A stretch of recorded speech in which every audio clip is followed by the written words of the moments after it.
I've been drawn to this visitor center, Joshua Tree National Park, for a reason. I thought it was just free Wi-Fi, but I felt pulled to take this little walk of the Mara Oasis, and I found a story along the way that made me cry.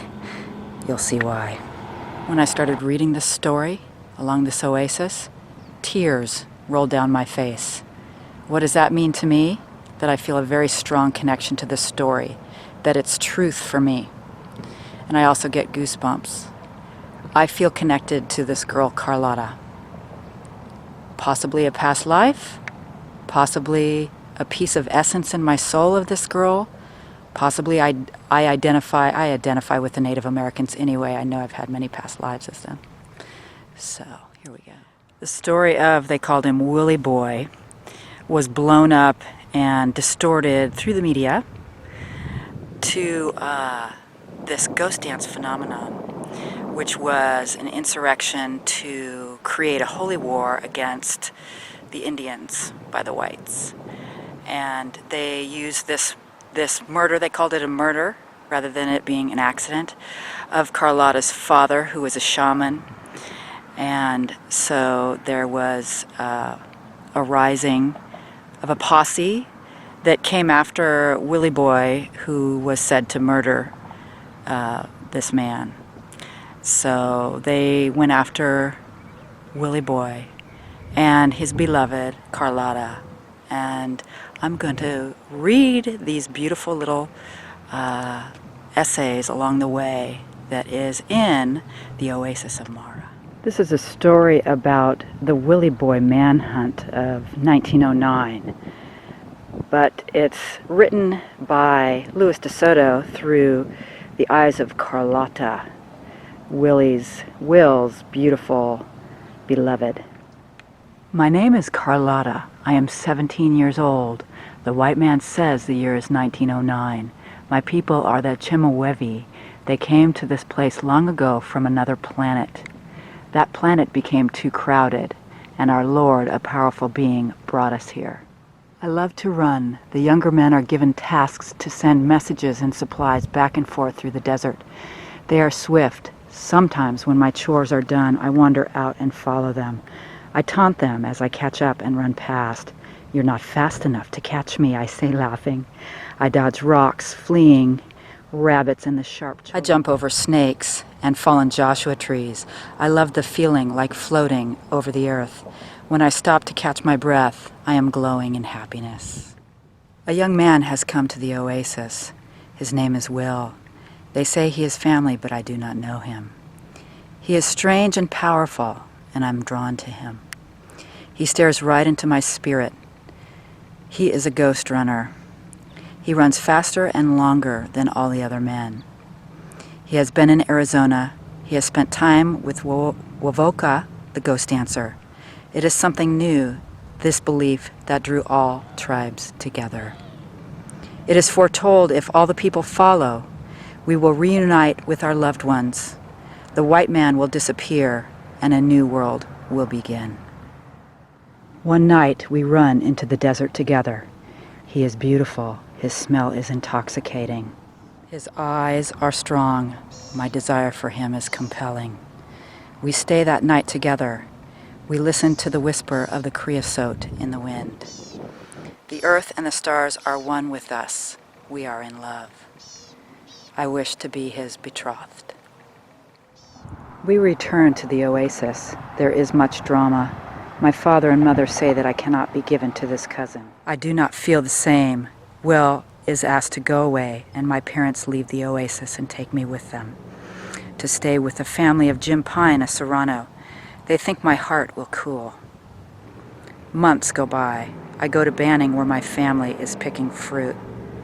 I am in so much pain. It is not right, and they do not understand that our spirits are the same. My father is a powerful shaman. I believe his word has made Will disappear, but one day Will comes to Banning. Will has his power from the ghost dance. He barely touches the earth.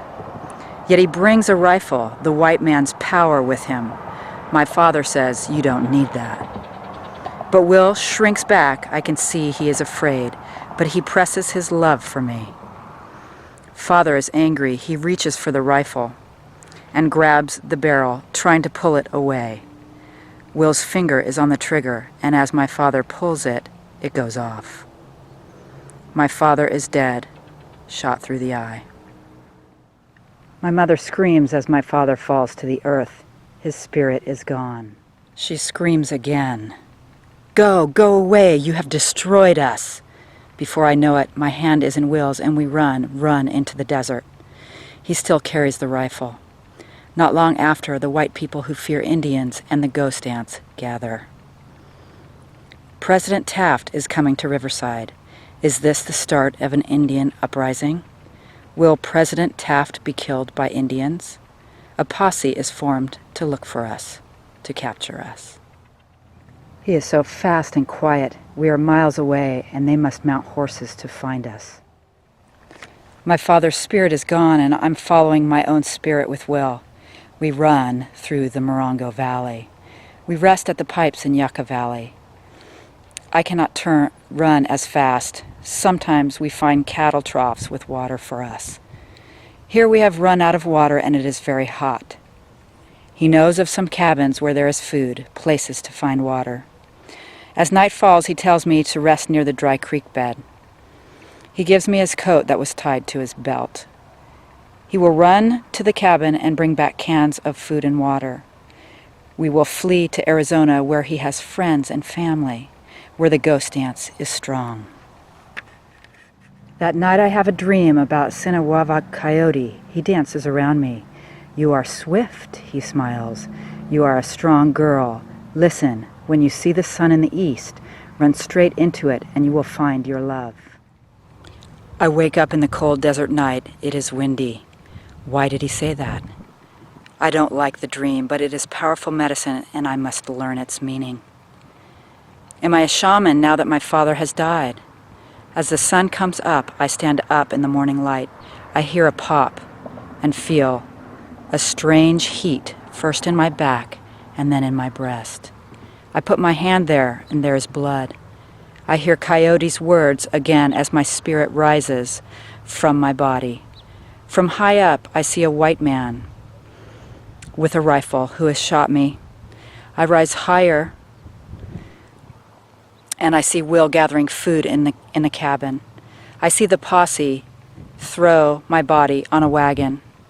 Some of them ride north. I rise higher still and see the sun and run to the light.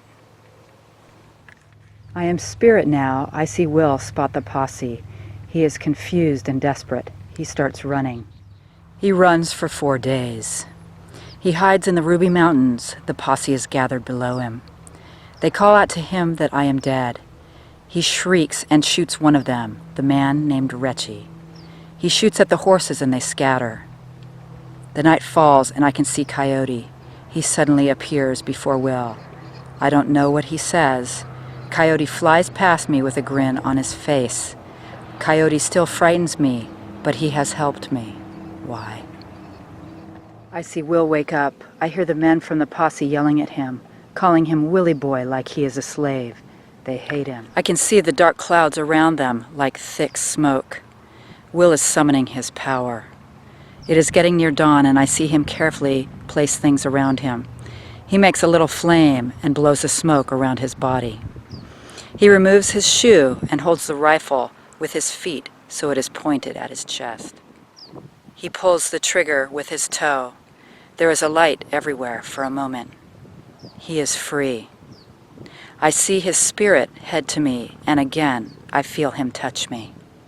We run toward the sun. I hope you enjoyed this tale as much as I. It's something that rang true to my heart. And if we listen to that very closely, we will find the truth.